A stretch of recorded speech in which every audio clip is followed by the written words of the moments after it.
சிம்பிளாக ஒரு வாழைப்பூ கூட்டு எப்படி பண்ணுறதுன்னு பார்க்கலாமா. ஒரு கடாயில் கொஞ்சமாக எண்ணெய் விட்டு கடுகு, உளுத்தம்பருப்பு, வெங்காயம், பச்சை மிளகாய், கருவேப்பிலை போட்டு நல்லா வதக்கிக்கோங்க. அதுக்கப்புறமா கட் பண்ணி வச்சுருக்கேன் இந்த வாழைப்பூவையும் அது கூடவே பச்சைப்பருப்பு ஒரு கைப்பிடி அளவு ஆட் பண்ணியிருக்கேன்.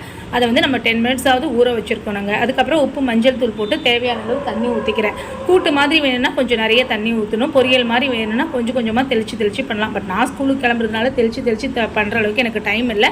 நான் கூட்டு மாதிரியே ரெடி பண்ணிக்கிட்டேன். இதுக்கு மெயின் டிஷ்ஷாக வந்து சிகப்பு முளைக்கீரை தான் வந்து கடைஞ்சிருந்தேன். கொஞ்சமாக கீரை, வெங்காயம், பச்சை மிளகாய், பூண்டு, தக்காளி, புளி இது எல்லாத்தையுமே வந்து வேக வச்சுட்டு மிக்சியில் போட்டு கடைஞ்சி வடகம் போட்டு தாளிச்சோன்னா சூப்பர் கீரை ரெடி ஆயிடுச்சு. இது ரெண்டுமே ரொம்ப ரொம்ப ஹெல்த்திங்க. அதுவும் வாழைப்பூ வந்து பெண்களோட கர்ப்பப்பையில் இருக்கக்கூடிய அழுக்கை வந்து கம்ப்ளீட்டாக நீக்கக்கூடியது. அது மட்டும் இல்லாமல் அதிகமான ஃபைபர் இருக்கிறதுனால உங்களுக்கு சுகரோட லெவலும் வந்து கண்ட்ரோலாக இருக்கும். இதெல்லாம் இப்போ தான் உனக்கு தெரியுதாமான்னு கேட்டிங்கன்னா கண்டிப்பாக இப்போ தாங்க தெரியுது. பிகாஸ் நான் கொஞ்ச நாளாக வெஜிடேரியனுக்கு மாறி இருக்கேன். அதனால தான் எனக்கு தெரியுது. ஈஸியாக வெயிட் லாஸும் ஆகும்.